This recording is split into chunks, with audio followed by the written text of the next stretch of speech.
사도신경 말씀으로 신앙 고백하시겠습니다.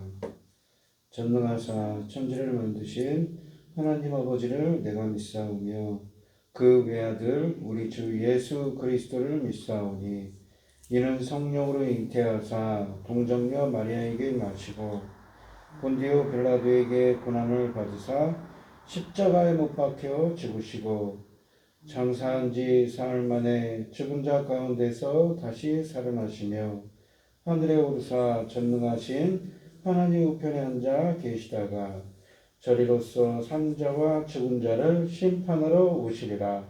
성령을 믿사오며 거룩한 공예와 성도가 서로 교통하는 것과 죄를 사하여 주시는 것과 몸이 다시 사는 것과 영원히 사는 것을 믿사옵나이다. 아멘. 찬송가 288장입니다.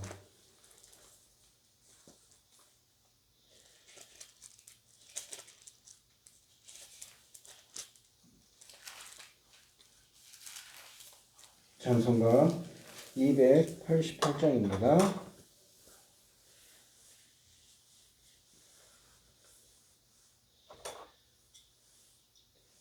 예수를 나의 구주 삼고 성령과 피로써 거듭나니 이 세상에서 내 영혼이 하늘의 영광 누리도다. 이것이 나의 간증이요 이것이 나의 찬송일세.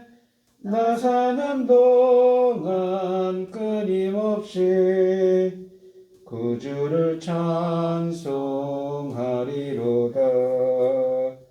온전히 주께 맡긴 내 영 사랑의 음성을 듣는 중에 천사들 왕래하는 것과 하늘의 영광 보리로다. 이것이 나의 간증이요 이것이 나의 찬송일세. 나 사는 동안 끊임없이 구주를 찬송하리로다.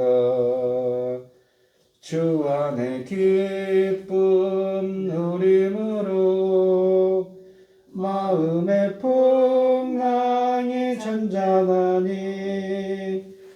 세상과 나는 간 곳 없고 구속한 주만 보이도다. 이것이 나의 간증이요 이것이 나의 찬송일세. 나 사는 동안 끊임없이 구주를 찬송하리로다.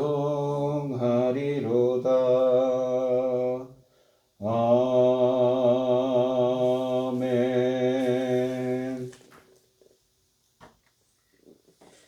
오늘 함께 하실 하나님의 말씀은 창세기 1장 14절로 25절 말씀입니다. 구약성경 1쪽에 있습니다. 창세기 1장 14절로 25절 말씀입니다. 교독을 하도록 하겠습니다. 제가 먼저 읽겠습니다. 하나님이 이르시되 하늘의 궁창에 광명체들이 있어 낮과 밤을 나뉘게 하고 그것들로 징조와 계절과 날과 해를 이루게 하라. 또 광명체들이 하늘의 궁창에 있어 땅을 비추라 하시니 그대로 되니라. 하나님이 두 큰 광명체를 만드사 큰 광명체로 낮을 주관하게 하시고 작은 광명체로 밤을 주관하게 하시며 또 별들을 만드시고 하나님이 그것들을 하늘의 궁창에 두어 땅을 비추게 하시며 낮과 밤을 주관하게 하시고 빛과 어둠을 나뉘게 하시니 하나님이 보시기에 좋았더라. 저녁이 되고 아침이 되니 이는 넷째 날이니라. 하나님이 이르시되 물들은 생물을 번성하게 하라. 땅이 하늘의 궁창에는 새가 나르라 하시고, 하나님이 큰 바다 짐승들과 물에서 번성하여 움직이는 모든 생물을 그 종류대로, 날개 있는 모든 새를 그 종류대로 창조하시니 하나님이 보시기에 좋았더라. 하나님이 그들에게 복을 주시며 이르시되 생육하여 번성하여 여러 바닷물에 충만하라. 새들도 땅에 번성하라 하시니라. 저녁이 되고 아침이 되니 이는 다섯째 날이니라. 하나님이 이르시되 땅은 생물을 그 종류대로 내되 가축과 기는 것과 땅의 짐승을 종류대로 내라 하시니 그대로 되니라. 하나님이 땅의 짐승을 그 종류대로 가축을 그 종류대로 땅에 기는 모든 것을 그 종류대로 만드시니 하나님이 보시기에 좋았더라. 아멘. 이 오늘 본문 말씀의 제목은 처음의 창조입니다. 이 하나님께서는 이 창조를 시작하실 때 첫째 날부터 셋째 날은 이 혼돈과 공허 가운데 있는 이 세상에 질서를 주셨습니다. 이 본문 말씀은 그 혼돈과 질서의 그 창조물에 하나님께서는 그 공간, 이 빈 공간에 하나님께서는 해, 달, 별과 새와 또 바다의 동물과 바다의 물고기와 땅의 생물들로 그 역할을 다하여서 조화롭게 채워 나가십니다. 이 본문 말씀을 보시면 이 처음 6일 동안 진행된 하나님의 창조 사역 중 처음 3일간의 사역은 세상에 만연해 있는 혼돈의 질서를 확립하는 데 초점이 맞춰져 있고, 나머지 3일간의 사역은 공허했던 세상을 아름다운 피조물들로 채우는데 강조점을 맞춰져 있습니다. 이러한 창조 원리가 우리에게 시사하는 바가 매우 크지요. 우리가 혼돈과 공허 가운데 있는 곳에 질서를 주신 하나님께서는 또 그 빈 공간을 채우십니다. 우리가 이 세상을 살아가면서 어려움을 겪기도 하지만 주님께서 채우시는 하나님께서는 우리가 부족한 것이 있더라도 반드시 채워주실 것입니다. 그 채우시는 하나님을 간절히 기도하며 나아가는 우리 성도님들이 되시기 바랍니다. 또한 이 오늘 본문 말씀에 보시면 창조를 하시면서 좋았더라 라고 말씀하시지요. 성경에 보시면 우리 인간들은 하나님이 기뻐하시는 뜻대로 살아야 된다는 의미를 담고 있습니다. 하나님은 이 자신이 창조하신 창조물들을 보시고는 피조세계를 보시고는 심히 기뻐했다는 의미를 담고 있습니다. 그래서 우리는 어떤 삶을 살아야 됩니까? 주님이 보시기에 기뻐하는 삶을 살아야 되지요. 그런데 우리 인간들이 그런 삶을 살았습니까? 그렇지 않았습니다. 우리가 하나의 예를 들어보시면 사사기 맨 마지막에 보시면 21장 25절에 보시면 그때 이스라엘의 왕이 없으므로 사람들이 자기 소견에 좋은 대로 행하였더라 라고 되어 있습니다. 이 할롯이라는 히브리어 사전이 있는데 거기에 보시면 이 하나님이 보시기에 좋았더라 라는 말과 반대되는 표현이지요. 자기들 소견에, 자기들 눈에, 사람들이 눈에 보기에 옳은 대로 행했다는 것입니다. 어쩌다가 그렇게 됐습니까? 이 사사기서를 보시면 참 영적으로 어두운 시대입니다. 그들이 하나님의 뜻을 떠나고 사람들의 생각대로 살다 보니까 참 어처구니 없는 일이 벌어졌습니다. 하나의 예를 들어보시면 한 레위 사람이 사사기서 19장에 보시면 한 레위 지파 사람이 자기의 첩을 만나러 처가에 갔습니다. 이 첩은 음행을 저지르고는 자기 처가로 도망을 갔지요. 그 첩을 데리러 레위 사람이 갔는데 처가에서 이 장인어른을 만나고 그 첩을 데리고 오는 길입니다. 이 레위 사람은 그래도 동족의 이 마을에 가서 유숙을 하려고 이 베냐민 지파에 기브아라는 곳에 갔습니다. 그곳에 갔는데 이 자기 첩이 밤새도록 강간을 당하고 죽임을 당했습니다. 참 어처구니 없는 일이지요. 하나님의 백성들이 이러한 이 어처구니 없는 악독한 일을 행했습니다. 그래서 전 이스라엘 11지파가 일어나게 됩니다. 이스라엘 11지파와 베냐민 지파 사이에 전쟁이 벌어졌습니다. 베냐민 지파 남자 600명을 남겨놓고 모두 진멸을 당하는 정말 참혹한 일이 벌어졌습니다. 근데 이 이스라엘 사람들은 어떤 말을 하냐면 이스라엘 12지파 중에 한 지파가 무너졌다고 또 애통하기 시작하면서 자기들의 생각대로 맹세한 일을 꺼냅니다. 미스바에 보이지 않은 민족들은 진멸을 시킬 것이다. 그런데 그들은 그 600명의 그 베냐민 지파 사람들에게는 맹세를 했습니다. 그들에게는 자기의 딸들을 시집을 보내지 않겠다고 말입니다. 그 맹세들을 두 가지 맹세들을 지키기 위해서 이스라엘 백성들은 어떻습니까? 길르앗 야베스라는 곳이 참여하지 않았다는 것을 알고는 길르앗 야베스를 쳐서 그곳에 있는 400명의 여자들만을 살려두고는 모두 진멸을 시킵니다. 그리고 그 400명을 베냐민 지파 600명에게 주지요. 200명이 남았습니다. 어찌입니까? 이 실로라는 곳, 그러니까 하나님의 그 언약궤가 있는 실로, 하나님께 예배드리러 온 그 여자들을 찬양하러 온 절규를 지키기 위해서 예배를 드리기 위해서 온 여자들을 납치를 해서 그 200명의 베냐민 지파 사람들에게 주었던 것이지요.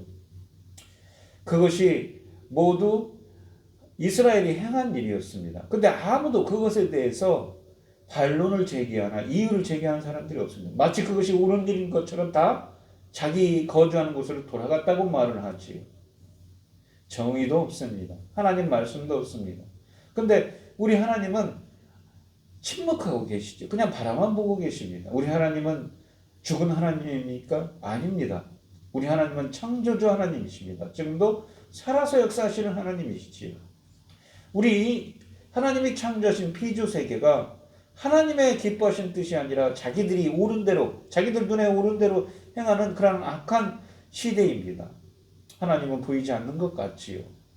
그런데 우리 하나님은 어떻습니까? 그 사사 시대에도 어떻습니까? 사사기 다음에 룻기가 시작됩니다.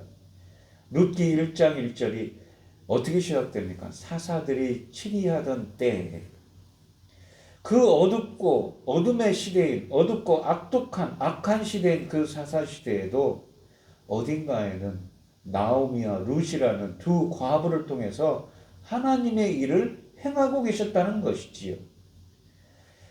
나오미라는 시어머니와 또 룻이라는 그 며느리가 있습니다. 둘 다 과부가 되었습니다. 힘도 없습니다. 가난합니다. 그런 사람들을 통해서 다윗왕의 고조모와 증조 할머니가 되게 하시고 또한 그 족보를 통해서 예수 그리스도를 태어나게 하셨습니다. 하나님께서는 보이지 않는 곳에서 어쩌면 조용히 지금도 역사하고 계신 것이지요. 코로나19 바이러스로 많은 분들이 어려움을 겪고 있고 벌써 2년여가 넘는 시간 동안 고난과 역경 가운데 있습니다. 새벽 10개에 나오신 우리 성도님들은 어떤 기도 제목을 가지고 이 자리에 나오셨는지요? 하나님은 보이지 않는 것 같습니다. 하지만 창조주이시며 만물의 주제이신 주님께서는 지금도 역사하고 계십니다.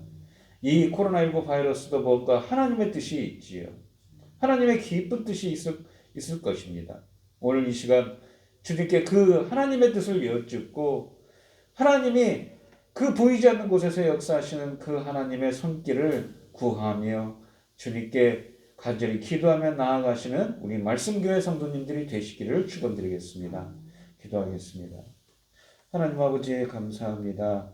오늘 주신 말씀에서 이 하나님께서는 3일간의 혼돈과 공허 가운데 질서를 주시고 또한 넷째 날, 다섯째 날, 여섯째 날에는 창조를 하시면서 그 빈 공간을 해달 별과 여러 짐승들과 물고기, 물에 사는 여러 생물들로 채워나가십니다. 조화롭게 채워나가시지요.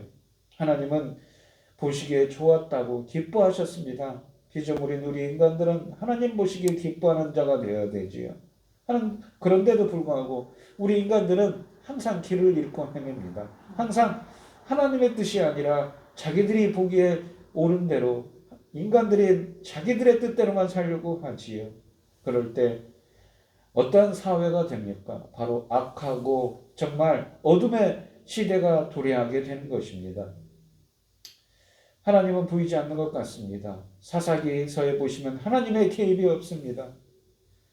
그렇습니까? 안 그렇지요. 그 보이지 않는 곳에서도 나오미와 룻이라는 두 여인을 통해서 하나님께서는 역사하고 계셨습니다.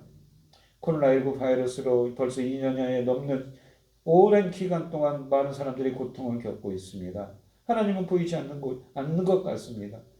하지만 하나님께서는 지금도 보이지 않는 곳에서 조용히 역사하고 계시지요. 주님의 손길을 기다립니다.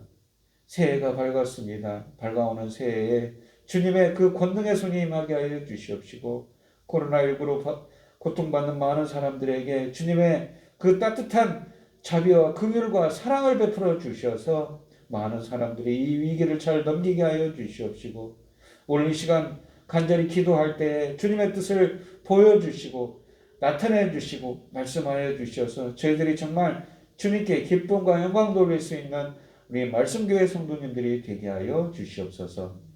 이 모든 말씀 거룩하신 예수 그리스도의 이름으로 기도드리옵나이다. 아멘. 하늘에 계신 우리 아버지여, 이름이 거룩히 여김을 받으시오며 나라의 마옵시며 뜻이 하늘에서 이룬 것 같이 땅에서도 이루어지이다. 오늘날 우리에게 일용할 양식을 주옵시고 우리가 우리에게 죄 지은 자를 사하여 준 것 같이 우리의 죄를 사하여 주옵시고 우리를 시험에 들게 하지 마옵시고 다만 악에서 구하옵소서. 대개 나라와 권세와 영광이 아버지께 영원히 있사옵나이다. 아멘. 오늘 주신 말씀 가지고 함께 기도할 때에요, 먼저 보이지 않는 곳에서 역사하시는 그 하나님의 손길을 구하고 찾으시고 우리가 하나님께 기쁨과 영광 돌릴 수 있는, 주님 보시기에 기뻐하는 자들, 주님 보시기에 좋았더라 좋았더라 그렇게 불려질 수 있는 우리가 되게 해달라고 기도하시고, 코로나19 바이러스로 어려움을 겪는 성도님들과 각자 기도 제목을 가지고 주여 삼창하시면서 통성으로 기도하며 나아가도록 하겠습니다. 주여! 주여! 주여!